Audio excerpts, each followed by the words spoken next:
The freezing rain lashing against the diner windows wasn't just a storm, it was a concrete predator. By the time the final customer hurried into the night, the city had turned into a jagged landscape of ice and shadows.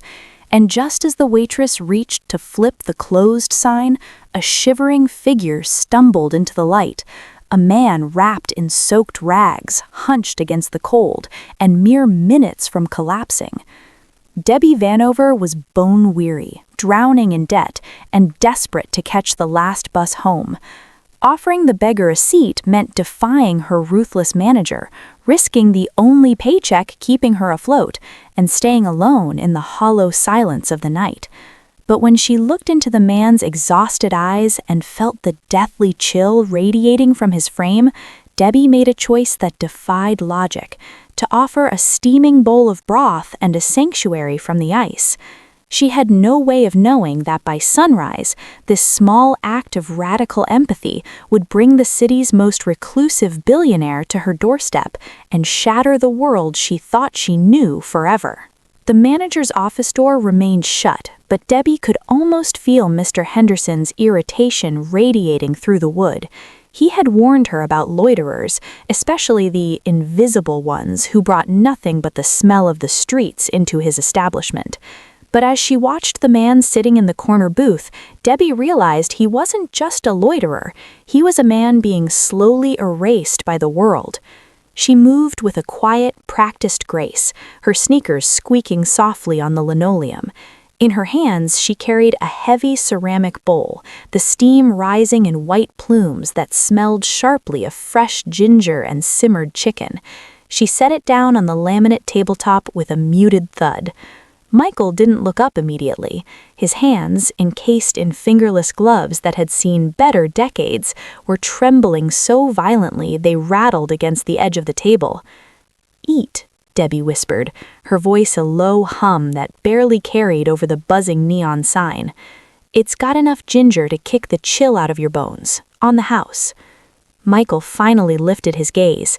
His eyes were a startling clear gray, framed by a web of deep-set wrinkles and the silver stubble of a man who hadn't seen a razor in weeks. He didn't offer a hollow thank you or a rehearsed plea. Instead, he reached out and wrapped his frozen fingers around the warm bowl, closing his eyes as the heat began to seep into his skin.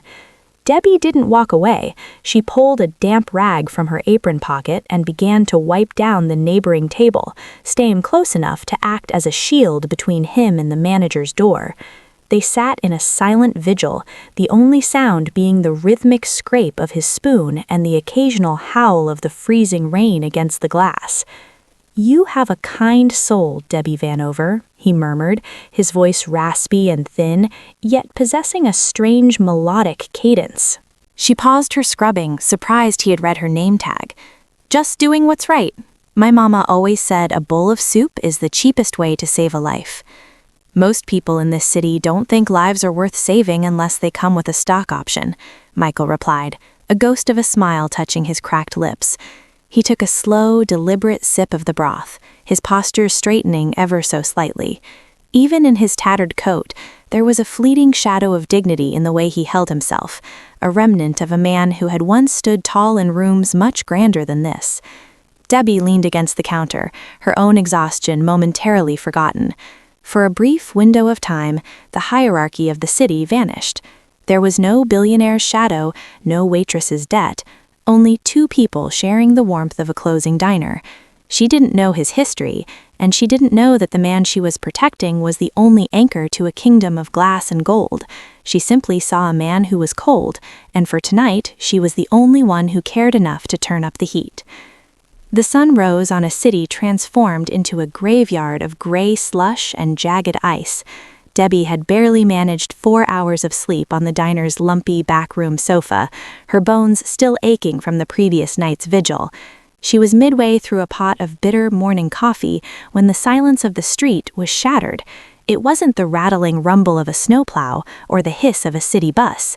It was a low, synchronized hum, the sound of precision machinery moving with predatory intent. Through the fogged glass of the front window, a line of sleek black SUVs rounded the corner. They didn't glide, they sliced through the mounting snow, their tinted windows reflecting the pale morning light like obsidian mirrors.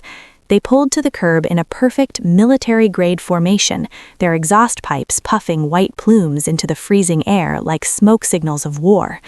Debbie stood frozen, a glass carafe halfway to a porcelain cup. In the corner booth, Michael remained still, his back to the door, though his shoulders had squared with a sudden, sharp alertness. The diner door, which usually groaned on its hinges, was pulled open with a violent efficiency. 4 men in tailored gray overcoats stepped in first, their eyes scanning the room with a cold, mechanical detachment that made Debbie's heart hammer against her ribs. They didn't look like customers, they looked like an occupying force. They stood flanking the entrance, creating a corridor of silent power. Then he stepped through. Seijin looked less like a man and more like a statue carved from the very ice outside. He was young, his features sharp enough to cut, dressed in a charcoal suit that probably cost more than the diner's annual revenue. He didn't look at the menu, and he didn't look at Debbie. His gaze was anchored solely on the back of the tattered coat in the corner. The air in the diner, usually thick with the smell of bacon and old grease, suddenly felt thin and electrified. Behind Debbie, the kitchen door swung open, and Mr. Henderson, the manager, scurried out, his face pale and sweating despite the cold. He began to stammer. Apology, his hands shaking as he reached for a no trespassing sign he had intended to hang, but a single, silent glance from one of the men in gray silenced him instantly. The youngest billionaire in the city took 3 slow, deliberate steps toward the booth. The luxury of his presence was an insult to the peeling wallpaper and the cracked linoleum. He stopped just inches from the table where a single, empty ginger broth bowl sat as a testament to Debbie's defiance. The world seemed to hold its breath, caught in the tension between the man who owned the city and the man who had been nearly erased by it. Seojin stood before the booth, his presence casting a long, sharp shadow over the scarred table. Up close, the billionaire was an intimidating study in perfection. Every stitch of his coat was a testament to a world where mistakes were not permitted. He remained motionless for a moment, his jaw tight, his eyes fixed on the man who sat with his head bowed, still clutching the empty ceramic bowl Debbie had provided. The silence was brittle, threatened by the heavy breathing of Mr. Henderson, who was still hovering near the kitchen door. Then Michael slowly looked up. The gray eyes of the beggar met the dark, intense gaze of the Titan. In an instant, the mask of stone that defined Seojin in every magazine and news clip began to fracture. A visible tremor ran through his shoulders, and the icy composure in his eyes dissolved into a raw, shimmering vulnerability. His hands, which had been folded perfectly at his sides, reached out tentatively, as if he were afraid Michael might vanish if touched. "Father," Seojin whispered. The word was small, stripped of the authority he had carried into the room, vibrating with a decade's worth of grief and relief. Michael didn't move, but a soft sigh escaped him, a sound of profound weariness. "You grew up, Seojin," he rasped, his voice warmer than it had been the night before. Seojin sank onto the cracked red vinyl of the seat opposite his father, heedless of the grease or the age of the booth.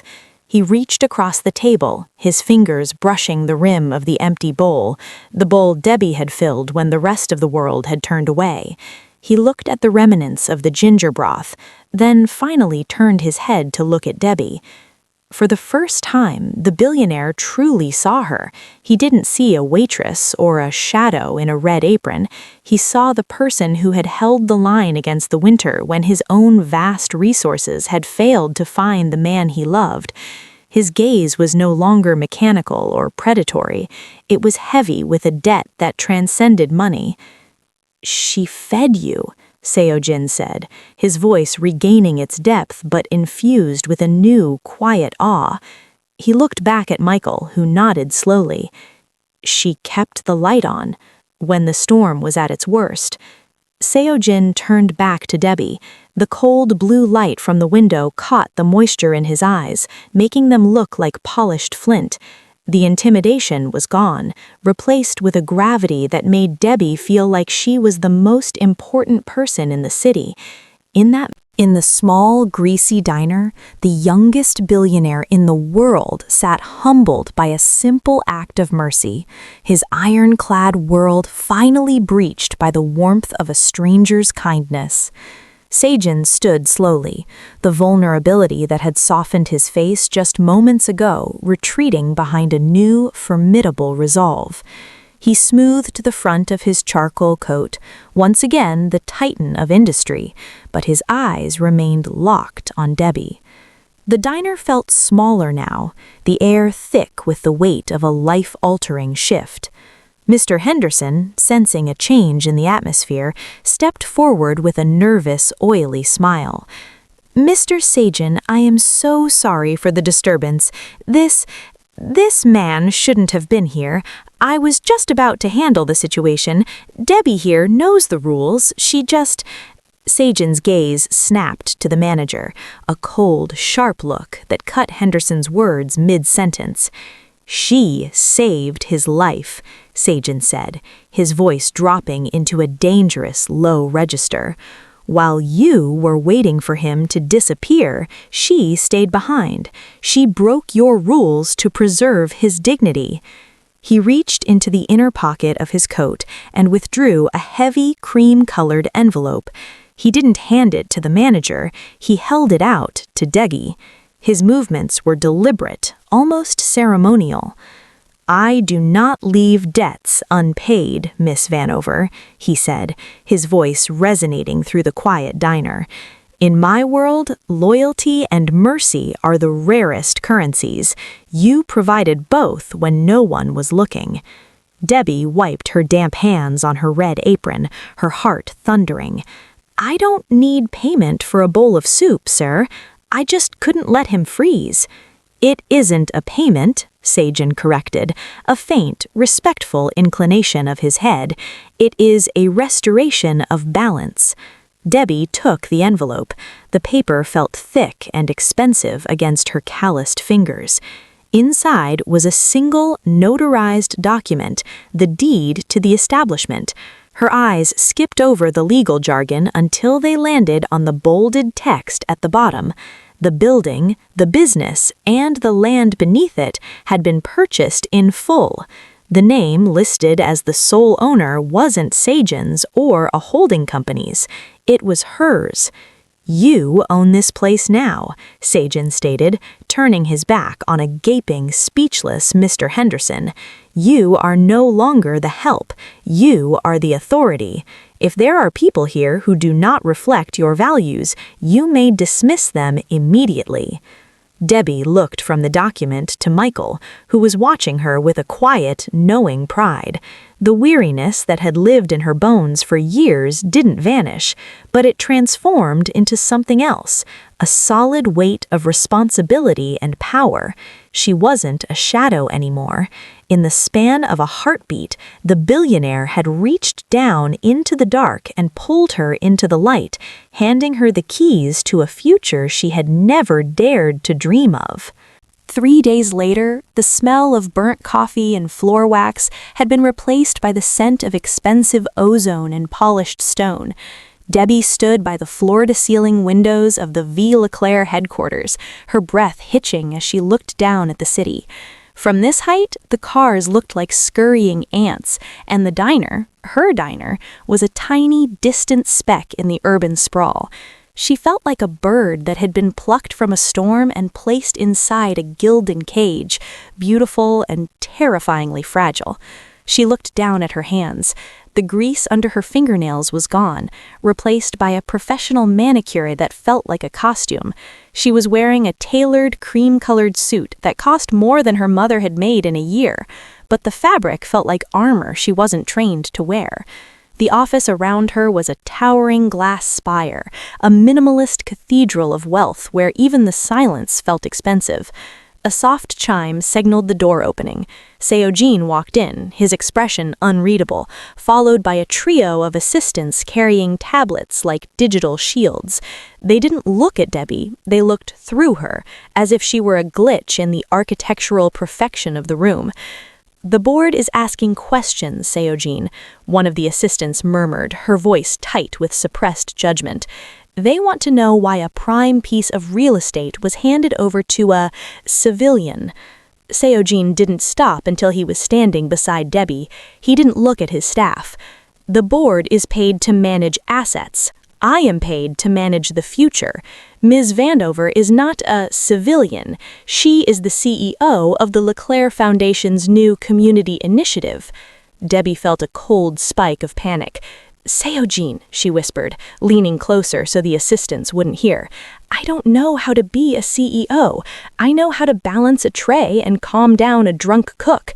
I don't belong in a glass fortress." Seojin turned to her, and for a fleeting second, the granite in his gaze softened. "The people in this building know how to move numbers, Debbie, but they've forgotten how to see people. That is why you are here. You didn't just feed my father, you saw him when he was invisible. This city is full of invisible people. I need someone who knows how to look." He gestured to the mahogany desk, where a digital terminal displayed the diner's new blueprints, a community hub, a sanctuary, a place of warmth. Debbie realized then that the glass spire wasn't meant to isolate her, it was a vantage point. But as she looked at the sharks circling in the hallway beyond the glass, she knew the bone-deep weariness of the diner was nothing compared to the exhaustion of a war fought in high-heeled shoes and boardrooms. The storm wasn't over, it had just moved indoors. The transition from the frantic rhythm of the diner to the sterile silence of the glass tower was jarring, but it was Michael who provided the only bridge between Debbie's two worlds. She found him in a sun-drenched atrium on the 40th floor, a space filled with exotic ferns and the trickling sound of a designer waterfall. He wasn't wearing rags anymore, he wore soft cashmere and tailored trousers, yet he still sat with the same stillness he had possessed in the diner booth. Debbie approached him quietly, carrying 2 mugs of the same ginger broth she had made on the night of the storm. It was a peace offering and a place where she felt like a trespasser. Michael looked up, his gray eyes crinkling in a genuine smile as he took the mug. "He's terrifying, isn't he?" Michael asked, his voice a low vibration that seemed to read her thoughts. Debbie sat on the edge of the stone planter. "He bought a building for a stranger, Michael. He stares at people like he's calculating their soul's net worth. I don't know how to talk to someone who thinks in billions." Michael looked out at the skyline, his expression drifting into the past. Seojin wasn't born with that mask of stone. He forged it. When his mother died, the men who worked for our family didn't see a grieving child. They saw a weakness to be exploited. They tried to tear the company apart before her body was even cold. He took a slow sip of the broth, the steam fogging his glasses. "I was the architect back then. I built the empire, but I couldn't protect my son from the sharks. I saw them turning him into something cold, something heartless, just so he could survive. I thought if I left, if I removed myself from the equation, he would find his own way. But I was wrong. I got lost in the shadows of the city I helped build, and he became a king of a fortress with no doors." Debbie watched the way Michael's hands stayed steady now, the tremor gone, but his heart clearly still heavy. "He's not ruthless because he likes power, Debbie," Michael whispered, turning to look at her. "He's ruthless because he's a lonely boy who decided that if he owned the world, it could never hurt him again. He didn't buy that restaurant because he wanted to reward you. He bought it because for one night you were the door he never had. You showed him that someone could care for a nothing like me without a contract or a hidden motive." As Debbie listened, the towering glass spire felt less like a cage and more like a shield. She looked through the glass at the distant city, finally seeing the cracks in Seo-jin's armor.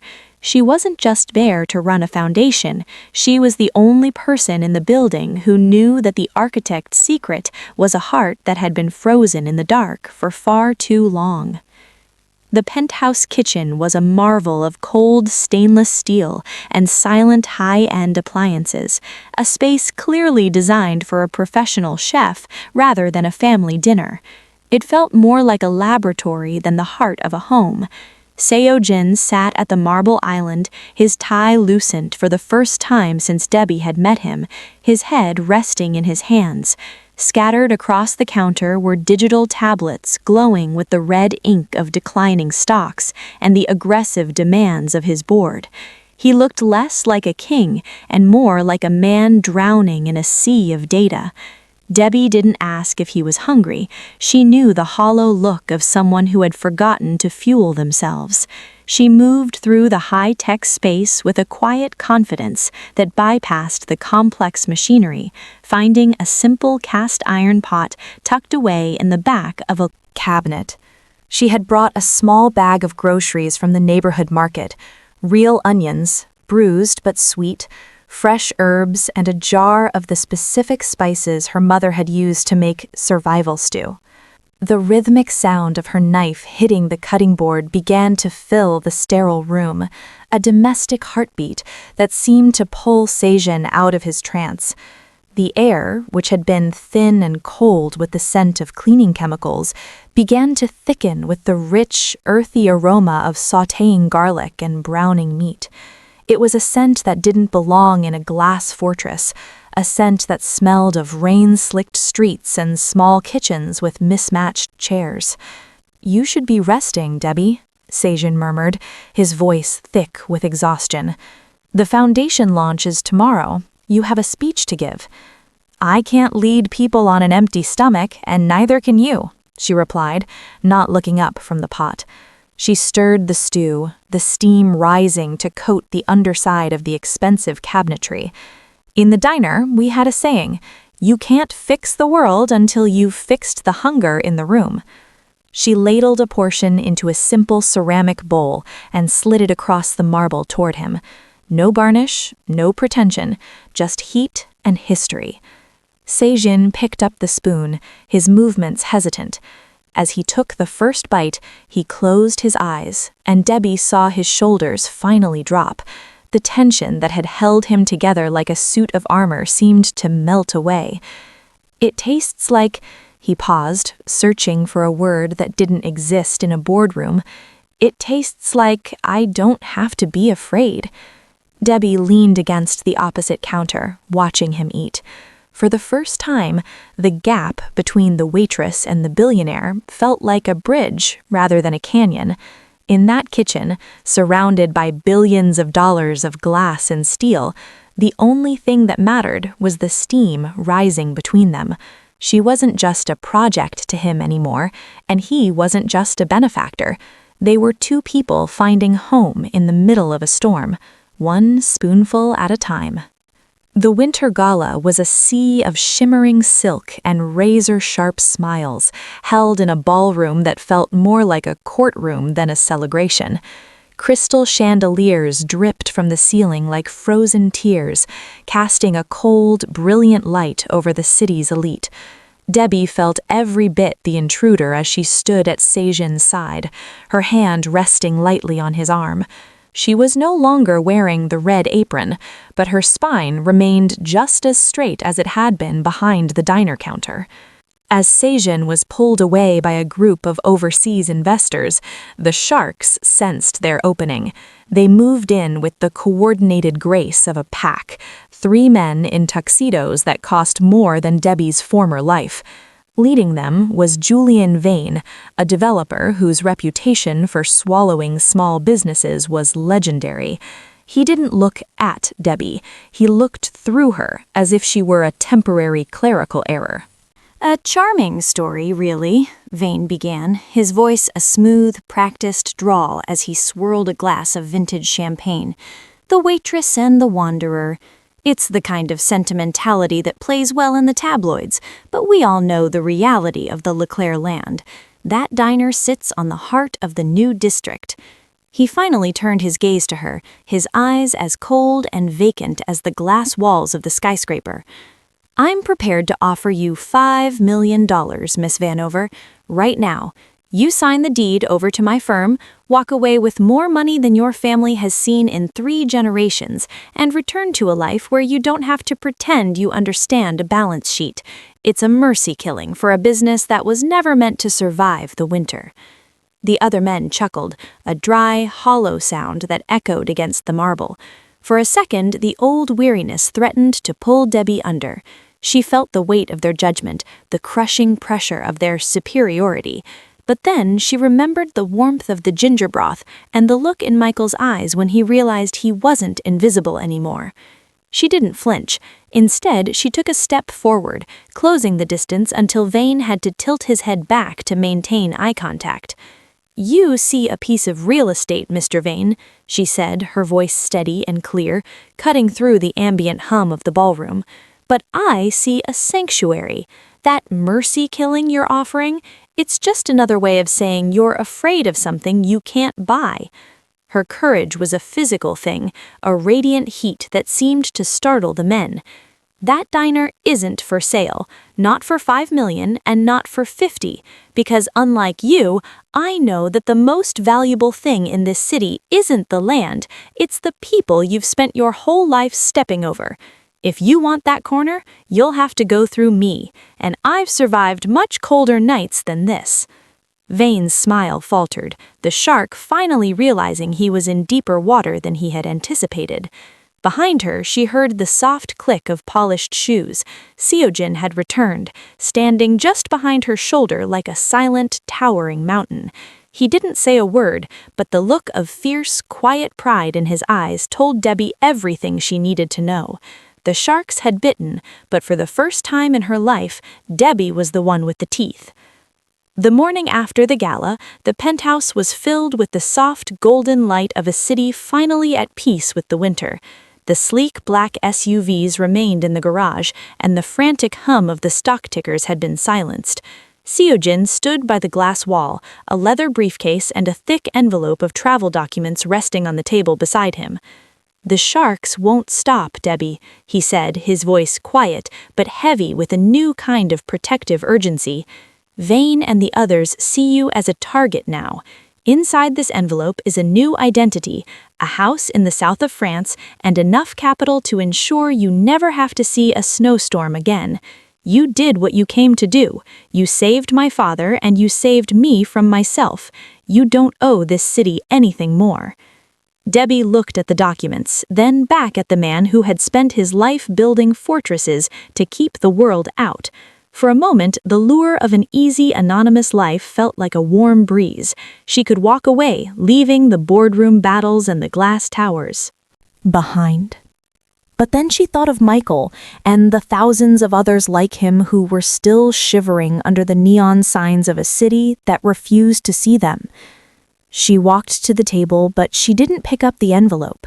Instead, she slid it back toward him. "You're still trying to solve problems with exit, Seojin," she said softly, her voice echoing with the same strength she had found at the gala. "But I didn't feed your father because I wanted a way out. I did it because I wanted to build something that stayed."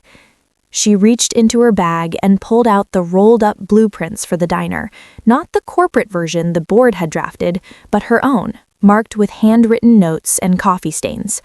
"I'm not taking the payout, and I'm not leaving. We're going to open the sanctuary. We're going to turn that corner into a place where a bowl of soup is a promise, not a transaction." Seojin looked at the blueprints, then at her, the last of his granite mask finally dissolving. He realized then that he hadn't just rescued a waitress, he had found a partner whose heart was the only foundation strong enough to support his empire. "It won't be easy," he warned, though a rare, genuine smile began to break across his face. "The board will fight us every step of the way." "Let them," Debbie replied, leaning over the table to trace the outline of the new community kitchen. "I've spent 25 years being a shadow. I think it's time I started casting one." Together, they stood over the plans, the billionaire who had everything, and the woman who had started with nothing. Outside, the snow began to melt, revealing the solid earth beneath. The storm was over, and in its place, they weren't just building a restaurant, they were building a home for a city that was finally ready to wake up.